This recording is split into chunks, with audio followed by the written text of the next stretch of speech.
கரூர்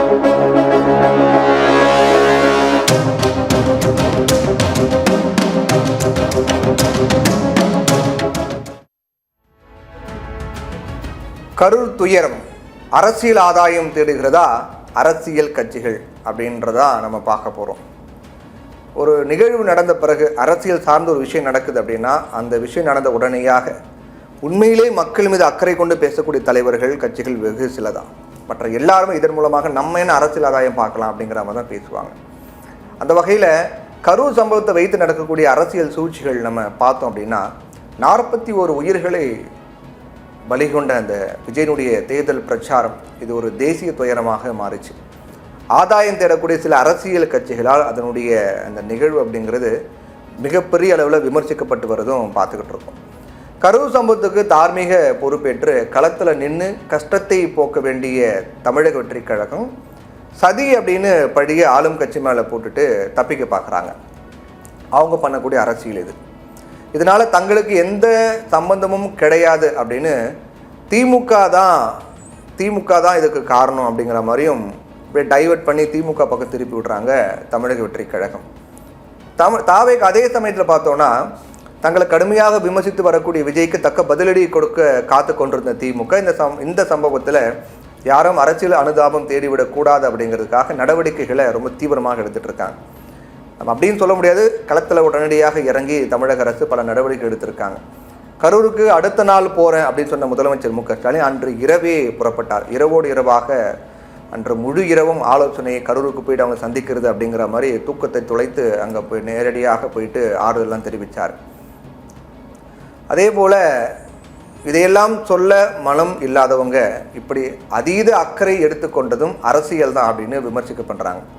அதே சமயம் இந்த விவகாரத்தில் தாவேக்காவுடைய பொதுச் செயலாளர் புஷி ஆனந்த் உள்ளிட்டவர்கள் மீது வழக்கு பதிவும் செய்து அடுத்தடுத்த சட்ட ரீதியான நடவடிக்கைகள்லாம் மேற்கொண்டு வர்றாங்க போலீஸார்.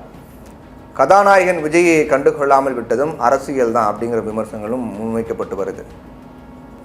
இப்போ விஜய் மேலே கை வச்சாங்க அப்படின்னா அது ஒரு எதிர்மறை அரசியலாக்கப்பட்டு ஆளும் கட்சிக்கு எதிரான ஒரு மைண்ட் செட்டை மக்கள் மனதில் உருவாக்கிவிடும் அப்படிங்கிறதும் அதனால் இதுக்குள்ளே அரசியல் கணக்கு இருக்குது அப்படின்றாங்க. திமுகவுக்கு எதிரான விமர்சனங்கள் இப்படி அப்படின்னா அதிமுக பாஜக கூட்டணியும் இதில் அரசியல் லாபம் பார்க்கவே ஆசைப்படுறாங்களாம். கள்ளக்குறிச்சி விஷசாராய மரணத்துக்கு டெல்லியிலிருந்து குழுவை அனுப்பாத பாஜக தமிழ்நாட்டில் பல மாநிலங்களில் பல்வேறு கலவரங்கள்லாம் நடந்தது, பல பேர் பலியானாங்க. எதுக்குமே குழுவை அனுப்பாத பாஜக கரூருக்கு மட்டும் அனுப்புகிறாங்களே ஏன் அப்படின்ற ஒரு கேள்வி வருது. அப்போ பழனிசாமியும் அண்ணாமலையும் விஜய் மீது தவறே இல்லை அப்படின்னுன்ற துணியில் தான் பேசிகிட்டு இருக்காங்களே அது ஏன்? பாதுகாப்பு ஏற்பாடுகளை உரிய முறையில் செய்யலை அப்படிங்கிறதே இவங்களுடைய கூட்டு தாக்குதலாக இருக்குது. அண்ணாமலை அதே போன்று எடப்பாடி பழனிசாமியினுடைய தாக்குதலாக இருக்குது, வார்த்தை தாக்குதல். கரூர் சம்பவத்தில் சதி நடந்திருப்பதாக சொல்லி சிபிஐ விசாரணை கேட்குறாங்க தாவேகா.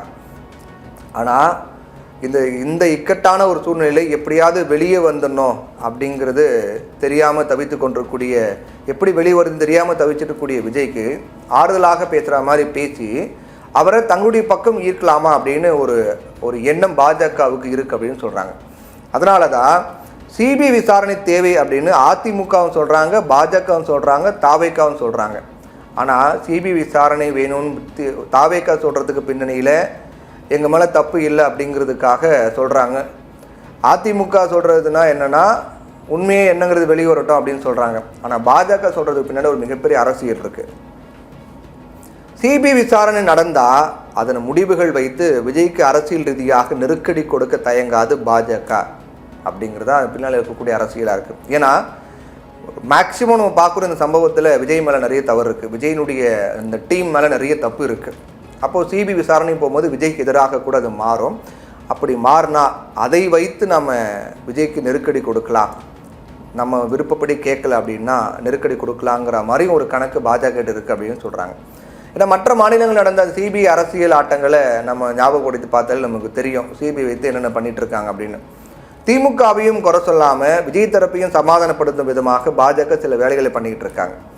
ஆனால் திமுக பார்த்தீங்கன்னா இதை வைத்து விஜயினுடைய அரசியல் பயணத்தை அஸ்தமிக்கலாம் அப்படிங்கிற ஒரு கணக்கு இருக்கிறதா சொல்லப்படுது. இழந்த செல்வாக்கு மீட்க பார்க்கறது அதிமுக. இதன் மூலமாக இப்படி எல்லா கட்சிகளுமே கரூர் துயரத்தை வைத்து முடிந்த வரைக்கும் அரசியல் லாபம் தேடவே முயற்சிக்கிறாங்க அப்படின்றாங்க. எது எப்படியா இருந்தாலும் கரு துயரம் அப்படிங்கிறது 41 உயிர்களை பலிவாங்கி இருக்கிறது.